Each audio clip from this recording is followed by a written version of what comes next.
Il faut séparer l'artiste de son art. Vous savez, on ne regarderait rien dans un musée si on savait tout, surtout les peintres. Une si belle citation qui me permet de commencer mon intervention afin de débattre un sujet aussi pertinent soit-il et qui repose sur la question suivante. Faut-il séparer l'œuvre d'un individu de sa vie personnelle? Une question dont la réponse est claire et évidente. Mais pour ne pas vous spoiler, je vous laisserai un peu de temps pour vous faire votre propre opinion vers la fin de ce débat. Ce sujet est donc culturel ou même social, mais j'aimerais le traiter sous un angle plutôt philosophique. Attention, quand on entend philosophie, on a tendance à se perdre, mais ne vous inquiétez pas, il n'y a pas mort d'homme. Il suffit simplement d'avoir les idées bien claires sur la différence entre création et production, art et technique ou encore artiste et artisan. Mais mon petit doigt me dit que certains ici ne savent pas, ou plutôt ne peuvent pas différencier entre ces derniers. Laissez-moi donc vous expliquer tout ça. Je commence par l'artisan qui est conscient des règles qui suivent. Il suffit simplement d'avoir les idées bien claires sur le plan d'élaboration pour l'apprendre à une autre personne ou encore reproduire à l'identique les mêmes ouvrages. Contrairement à l'artiste qui, lui, a seulement une intuition de ce qu'il veut faire. Il ne sait donc pas ce que son œuvre sera. L'écrivain, par exemple, a beau avoir une idée de son ouvrage, les idées ne lui viennent qu'au fur et à mesure de son écriture. Il devient donc spectateur de sa propre œuvre. Hasard et improvisation sont ses mots d'ordre. Bref, tout ça pour en venir au fait que l'œuvre n'appartient même pas à son auteur. Et même si c'était le cas, elle cesse de l'être à l'instant où elle est présentée au public. Ce public qui est lui-même constitué d'individus conscients qui vont s'approprier les idéologies de l'œuvre et en faire leur propre lecture. Donc pourquoi, chère audience, pourquoi condamner une œuvre ou mettre un lien entre cette dernière et son créateur alors qu'elle ne lui appartient même pas? Et puis, il y a d'autres gens qui me font bien rire d'ailleurs et qui disent qu'il faut condamner une œuvre à cause de l'immoralité de son auteur. Mais quelle aberration! Excusez-moi, mais il faut dire ce qui est. Après tout, cela reviendrait à censurer de grands artistes comme Gauguin ou Nietzsche ou encore le grand cinéaste Roman Polanski. D'ailleurs, il a fait polémique dernièrement, et c'est même là où l'on retrouve le joyau de notre sujet. Faut-il séparer entre les œuvres de Polanski et sa vie personnelle? Mais bien sûr que oui, chère audience. D'ailleurs, son dernier film J'accuse a été visionné des milliers de fois et même nominé 3 fois au César. Bon, certes, il a été condamné pour viol sur mineur, mais cela n'a pas empêché de mettre l'artiste en prison tout en mettant l'œuvre au cinéma. Et puis, il y a un autre artiste issu de notre culture marocaine. Bon, je vous donne un indice. Si je vous dis « Ntibaria Wahed », vous me dites? Exactement, c'est bel et bien Saad El-Mjarrad, qui a lui aussi été condamné pour viol en 2018. Pourtant, son succès et sa carrière ne se sont pas arrêtés là. Et puis, disons-le clairement, chère audience, réduire Polanski ou Mjarrad ou n'importe quel artiste à leur potentiel crime, cela reviendrait à réduire tous les hommes à toutes leurs erreurs. Et c'est selon moi une bien triste vision de la vie. Et comme dirait André Gide, c'est avec les bons sentiments qu'on fait de la mauvaise littérature. À bon entendeur, salut.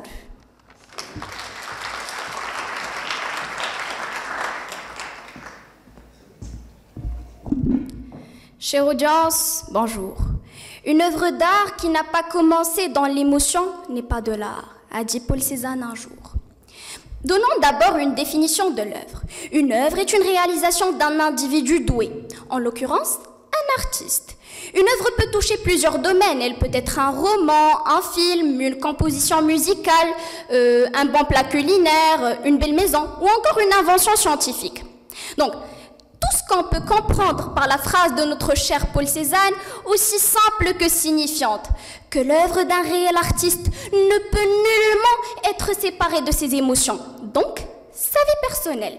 Et j'ai bien dit un réel artiste, un artiste qui par son œuvre te donne la chair de poule, qui par son œuvre trace un sourire sur les visages, qui par son œuvre fait couler des larmes. D'ailleurs, les œuvres qui ont connu le plus de succès et qui ont marqué l'histoire sont des œuvres issues du vécu de leur auteur. En exemple, Victor Hugo et les Contemplations, Arthur Rimbaud et le bateau ivre, Frida Kahlo et ses peintures ou encore Cheb Khaled et sa chanson Aïcha, et j'en passe. Toutes ces œuvres ont été le produit d'individus différents. Et c'est bien là où réside leur beauté. Chaque artiste a une vie personnelle. Il réalise des œuvres selon ses acquis et les teintes de ses convictions. Par conséquent, nous, comme public conscient, sommes touchés par les histoires racontées, les paroles chantées et les plats préparés. Parfois même, on sent que c'est de nous qu'on parle, on se retrouve dans ces œuvres. Et c'est alors là que vous allez me sortir qu'il y a des œuvres purement de divertissement. Mais je vais vous répondre. Nous sommes bien d'accord qu'une œuvre porte certainement une morale ou une idée. Mais d'où vient-elle? Posez-vous les bonnes questions et ouvrez grand les yeux sur la vérité et vous n'en trouverez qu'une seule et unique, qui n'est autre que l'œuvre ne peut être séparée de la vie personnelle de l'individu. Alors, excusez-moi de vous apprendre la triste nouvelle que ce que vous défendez n'est qu'une vague de contradictions. Mais heureusement qu'il y a mon équipe et moi pour vous guider vers le droit chemin et éviter que cette belle audience face à nous sombre dans ses idées insensées. Et pour ce faire, je vous invite à nous prêter toute votre attention et je suis sûre que vous n'en tirerez que du bon. Merci.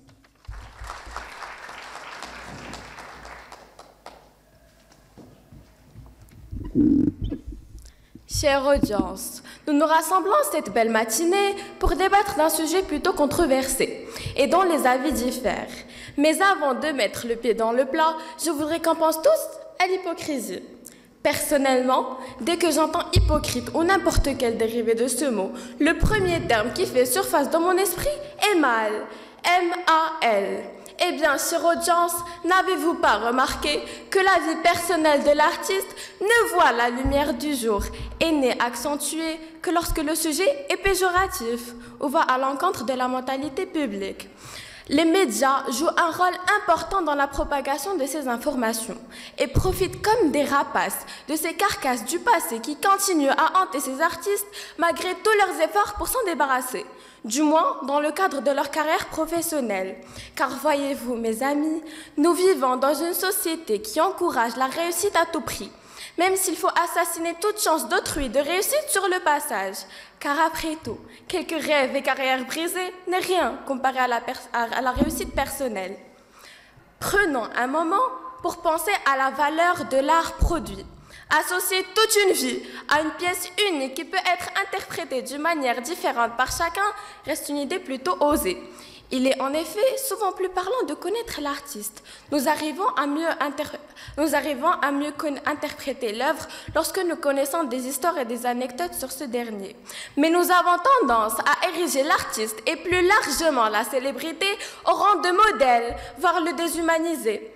Voilà pourquoi nous sommes choqués lorsque nous apprenons qu'un artiste qui nous touche personnellement a commis des actes préjudiciables. La solution ici est de faire la part des choses. Nous pouvons très bien aimer un Van Gogh et ne pas aimer Van Gogh. Prenons un moment pour penser à notre manière de perception aujourd'hui comparée à celle d'il y a quelques années.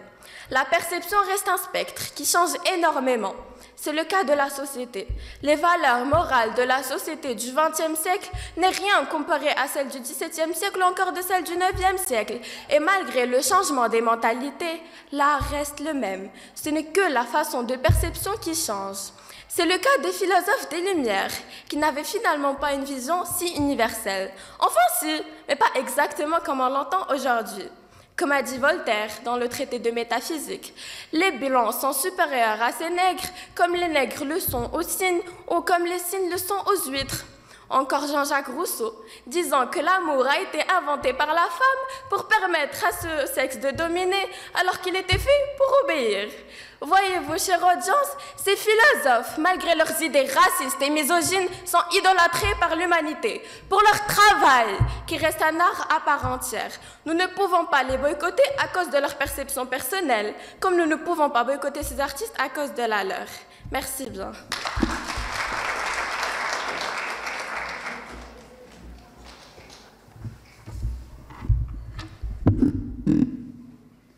Mesdames, Mesdemoiselles et Messieurs, honorables jury, chers opposants plutôt partisantes de croyances, ma foi, illusoires et obscurantistes, bien le bonjour.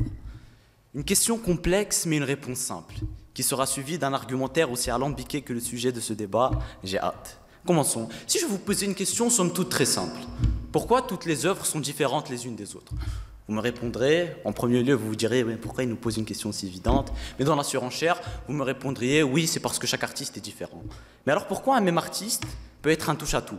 Prenons l'exemple de Victor Hugo. Un jour, il écrit un réquisitoire contre la peine de mort et le lendemain, un plaidoyer pour défendre le droit des femmes. Roman, poème, pièce de théâtre, il n'a pas de limite. Eh bien, s'il fait tout ça, c'est selon son humeur. Car l'art n'est rien de plus que l'expression de soi. L'œuvre est le miroir de l'être. On ne peut séparer l'œuvre d'un individu de sa vie personnelle comme on ne peut séparer une personne de son ombre. Une personne qui écrit, qui peint un tableau, qui tourne un film, mais une partie d'elle-même dans son art. Et comme nous parlons d'art, nous allons parler de mon artiste préféré, Damso. Au fil des années, le grand public a connu Damso comme étant un être des ténèbres, jusqu'à carrément donner l'image d'un homme mélancolique pour qui la vie n'avait plus aucune importance. C'était d'ailleurs le thème de son deuxième album, intitulé Lithopédion, qui signifiait un fœtus mort dans un corps vivant, se sentant lui-même mort au milieu de l'humanité. Ce titre n'est que la conséquence directe de sa vie personnelle. Son dernier album, sorti en 2020, était prévu pour 2019. Mais sa mère est tombée gravement malade et l'album le plus attendu de l'année n'est pas sorti cette année-là. Conséquence directe de sa vie personnelle. Eh bien, dans ce dernier projet, on apprend toutes les raisons du mal-être de Damso. Parmi elles, le fait qu'il ait mal géré tout le succès qu'il ait vécu et tout ce que ça a pu lui apporter comme problème. Conséquence directe de sa vie personnelle. Beaucoup lui reprochent d'avoir la vie de rêve. Ce à quoi il répond en disant qu'avant d'être connu, il dormait dans la rue. Et c'est encore plus subtilement rappelé dans les crédits de l'album où est-ce qu'on peut voir qu'il a été produit par 34 centimes, ce qui n'est rien de plus que la somme qu'il avait en poche lorsqu'il s'est fait renvoyer de chez lui. Conséquence directe, bon, vous connaissez la chanson, mais Damso a changé et sa musique a changé avec lui. Et on remarque ce changement au troisième morceau de l'album consacré à son fils, car oui, Damso est devenu père. Et ce morceau est magnifique, quand je l'écoute, j'ai envie de dire à mon fils que je l'aime et l'emmener à Disneyland. Tout ça alors que je ne suis qu'un pauvre lycéen célibataire qui a passé la Saint-Valentin à préparer ce débat. Enfin, je m'égare. Si je vous ai cité une partie de la discographie de Damso, c'est pour vous montrer que sa musique dépendait de lui. Et c'est le cas pour toute personne créant une œuvre. S'il y a dichotomie entre la personne et l'œuvre, il y a perte de tout son sens. Cela reviendrait à séparer une mère de son fils. Et nous ne voulons pas faire ça, nous ne voulons pas créer des bâtards. Il y en a déjà bien assez dans la société. Merci à vous.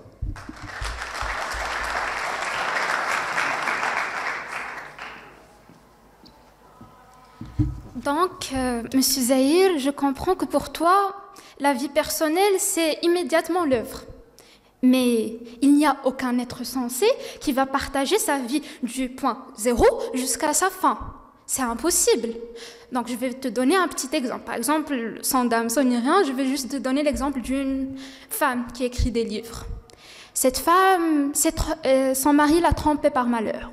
Mais en même temps, celle-ci a pu commettre un crime.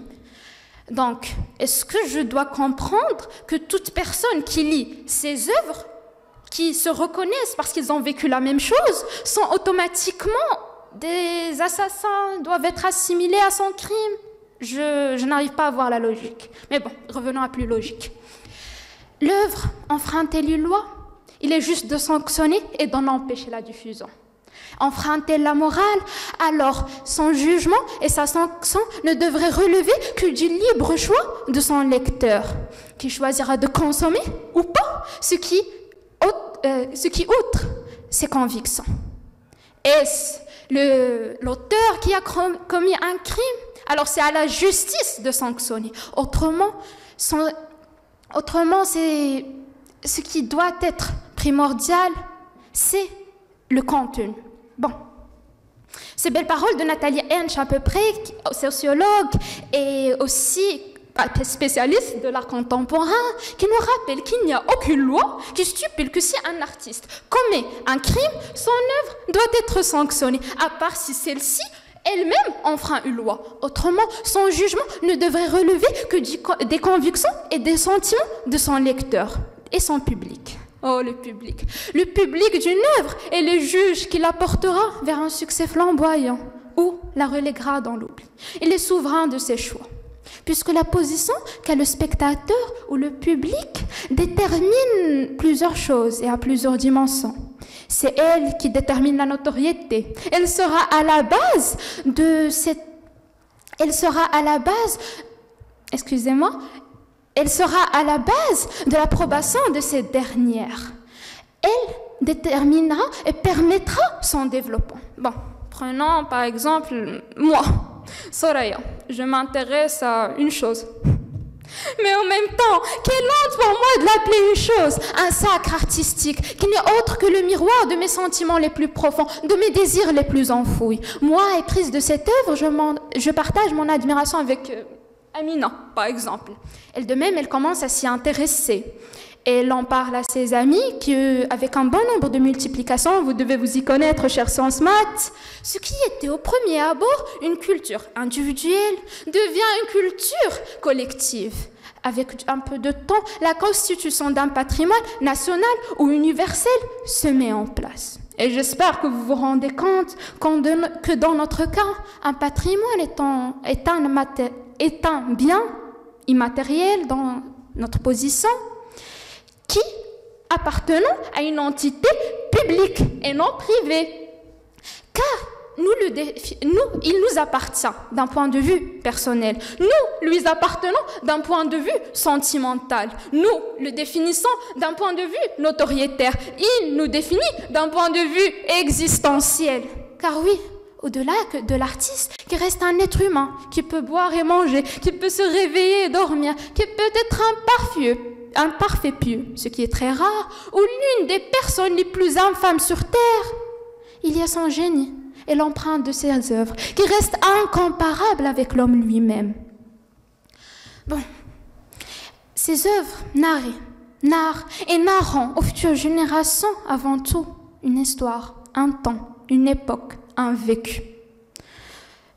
Maintenant, je souhaite au plus que vous reteniez, c'est qu'il y a l'artiste et il y a l'œuvre. L'artiste est un être humain, l'œuvre est un patrimoine. L'être humain vieillit et meurt tôt ou tard. Le patrimoine, quant à lui, restera immortel à tout jamais. Merci.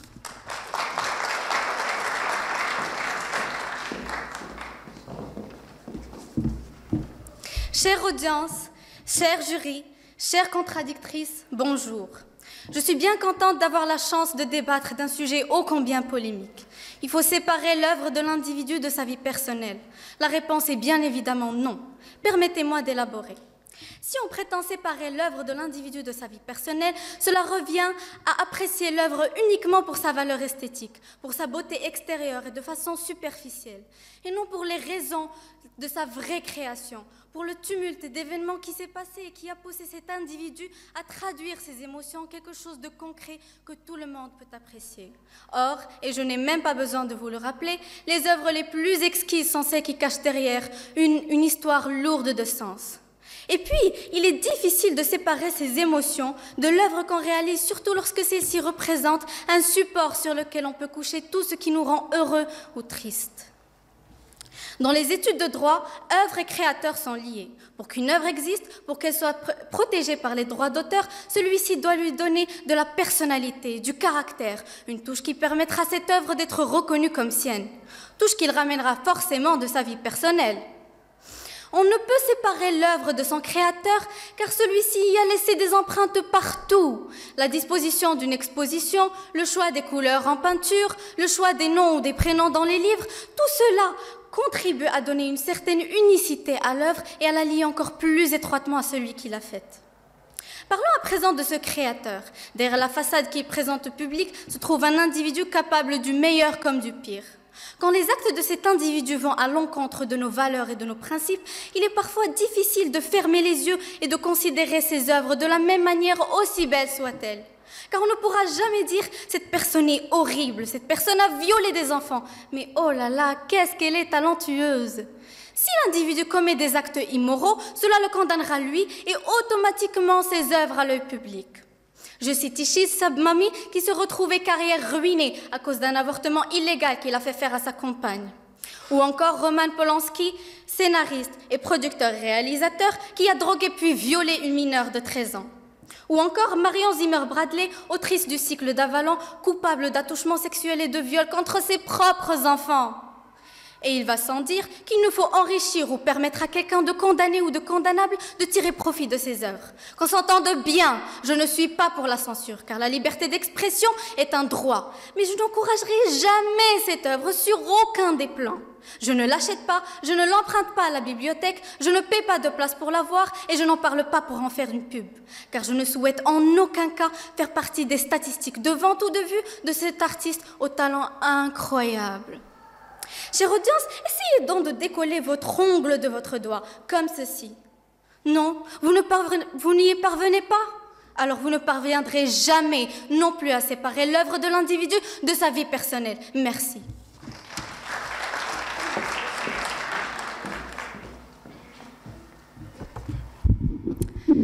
Qu'importe la vie de Richard Wagner si ses opéras me touchent au plus profond de mon être. Qu'importe la vie de L.F. Céline si ses écrits me font éprouver un extrême étonnement. Et qu'importe la vie du peintre hors du commun, Caravaggio, si sa virtuosité et son talent incontournable nous fascinent jusqu'à ces jours-ci. Une œuvre de génie qui devient médiocre car son auteur serait amoral ou criminel, quelle absurdité! Quelle discrimination arbitraire! Ça me fait bien marrer les gens qui se privent de tel artiste à cause de sa moralité plus ou moins douteuse, tout en ignorant que tout artiste possède une part d'ombre et de lumière qui fonctionne en prisme inversé. Cher directeur, cher professeur, honorable audience, bonjour. Un grand merci au jury d'avoir choisi avec soin ce sujet ainsi à cette magnifique audience qui nous honore avec sa présence. Notre jugement, messieurs, dames, doit être orienté vers le contenu des œuvres artistiques et littéraires plutôt que le comportement déviant de leurs auteurs ou interprètes. Si le contenu ne déroge pas aux règles morales, on ne doit pas dans ce cas-là porter du jugement subjectif et partiel sur l'auteur. Et d'un point de vue purement artistique et littéraire, il est à mon sens plus raisonnable d'apprécier l'œuvre sans approche morale, mais plutôt la juger pour ce qu'elle fait ressentir au public. Ce qu'on peut retenir de ceci, c'est qu'il faut éviter toute condamnation morale pouvant déprécier la valeur de l'œuvre, car il y a l'homme représenté par le moi profond et l'homme représenté par le moi social. En peu de mots, vous êtes libre à aimer l'œuvre tout en détestant son auteur. Et enfin, je tiens à clôturer mon intervention en citant l'un des exemples les plus répandus, qui exige encore de nombreux débats, d'ailleurs comme l'a cité notre chère opposante, la fameuse affaire Polanski. Roman Polanski, réalisateur, scénariste, producteur, ayant un lourd passé judiciaire. Suite à l'apparition de son film intitulé J'accuse, le public a légitimement posé les questions suivantes. Peut-on aller voir les films du réalisateur ou encore pire, doit-on boycotter le dernier Polanski? Mais figurez-vous que Polanski doit être distingué de son œuvre parce que c'est le fruit d'un travail commun. Toute une équipe a travaillé dessus. Auteurs, acteurs, actrices, réalisateurs, distributeurs, dialoguistes et j'en passe. D'où ce film est une œuvre somme, digne d'intérêt, qui ne représente et ne reflète en aucun cas la personnalité hideuse et ignoble de ce monsieur. Quelle hardiesse de votre part, chers opposants, de mettre en écart un chef-d'œuvre époustouflant, une reconstitution scrupuleuse et historique. Honte à vous et merci.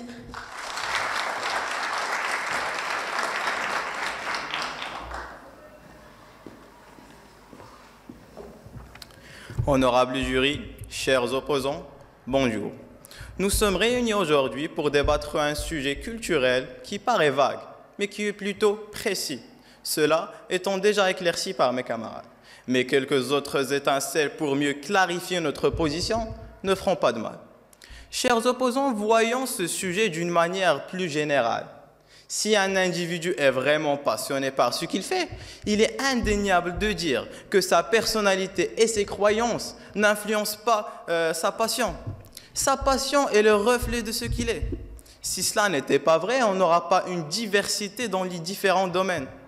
Tout individu va être jugé comme un robot, non pas comme un humain motivé et passionné par ses propres intérêts.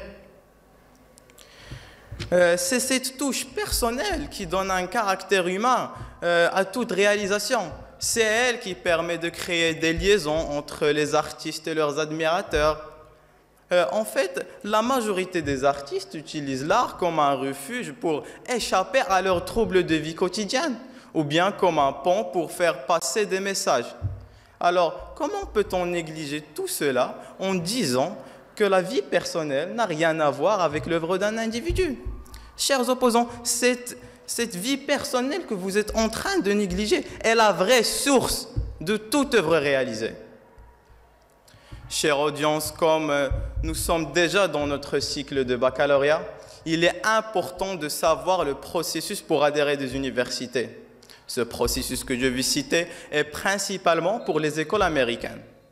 Autre que les notes de lycée, ces écoles supérieures demandent aux candidats d'écrire des essais pour mieux les connaître. Et ces essais comptent pour 50% de chances d'être acceptés. Cela veut dire que notre œuvre, qui est notre excellence académique, n'est qu'un moyen superficiel de juger un élève. C'est nos valeurs ajoutées qui comptent pour créer une diversité au sein du campus universitaire. C'est nos principes qui définissent qui nous sommes. À votre avis, pourquoi les sociétés utilisent des entretiens d'embauche? C'est pour savoir comment nous allons agir au moment critique, non pas nous juger à partir d'un bout de papier qui est notre CV. On doit savoir comment inclure notre vie personnelle dans notre œuvre, surtout dans notre vie professionnelle, où l'on passe la majorité de notre temps. Sinon, on va devoir créer une autre version de nous pour plaire notre entourage, ce qui va nous rendre des imposteurs. Chers opposants, si c'est ce genre de relations superficielles que vous voulez faire régner dans notre société, alors soyez sûrs que ni la tolérance, ni la liberté d'expression, ni la justice, les trois principaux piliers de toute société, n'existeront. Merci.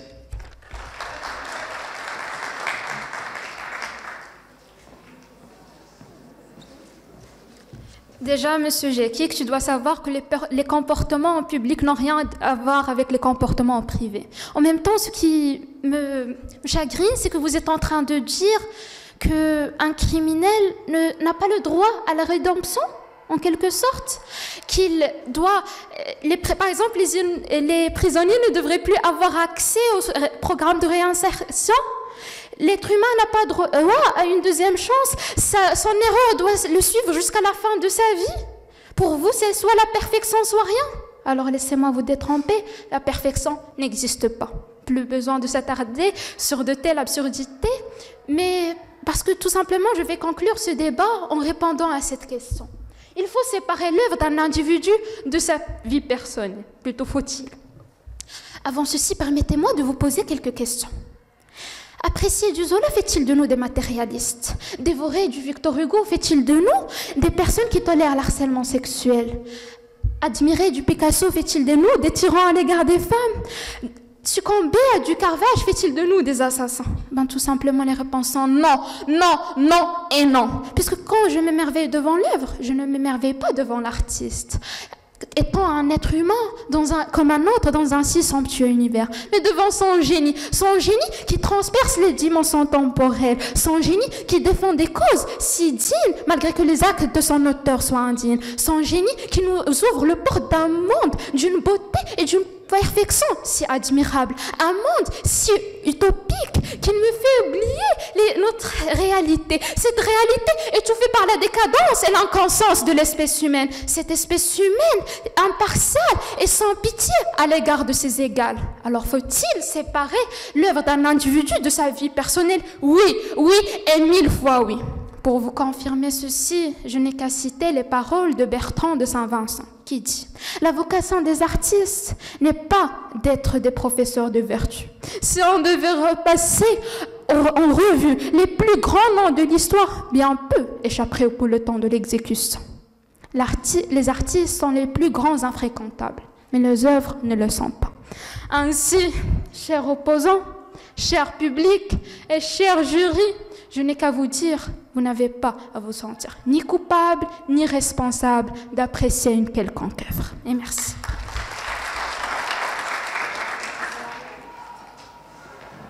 Alors bon, nous, on sait gérer notre temps. Alors en premier lieu, s'il vous plaît, apprenez à respecter. Voilà. Donc, vous avez parlé de Roman Polanski avec son film J'accuse. Eh ben moi, je vais accuser 4 personnes ici, une après les autres. Premièrement, Mademoiselle Rifi qui dit qu'il faut apprécier une œuvre pour les sentiments qu'elle dégage, qu'elle nous fait ressentir. Mais ces sentiments, d'où viennent-ils? Ne viennent-ils pas de la personne qui les a créés, de sa vie personnelle? Ensuite, Mademoiselle Soraya qui dit que nous sommes pour la censure. Nous ne sommes aucunement pour la censure.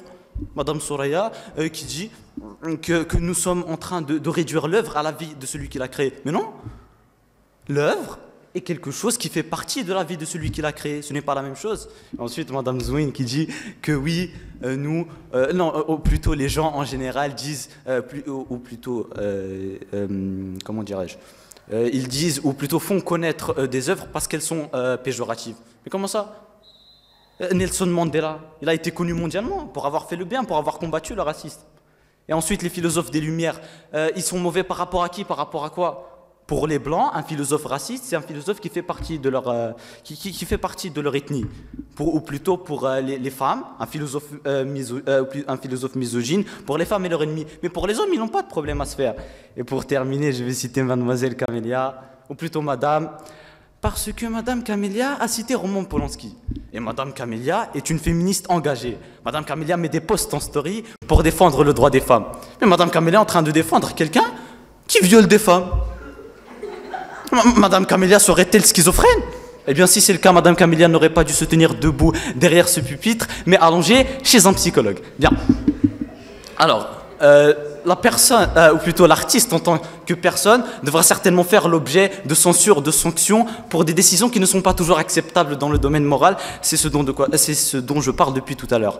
Mais les œuvres d'art peuvent démystifier des événements cyniques et des pensées traumatisantes, car elles sont la réverbération de la société. Les œuvres d'art, même quand elles abordent un sujet polémique, eh bien, oh purée, je me suis trompé. Alors, eh bien, même quand elles abordent des événements qui sont polémiques, elles occupent un domaine abstrait, bien au-delà de la société. Mesdames et messieurs, quelqu'un qui lit une œuvre et qui ne connaît pas son individu ne peut la comprendre, ne peut la cerner. C'est un peu comme cette feuille.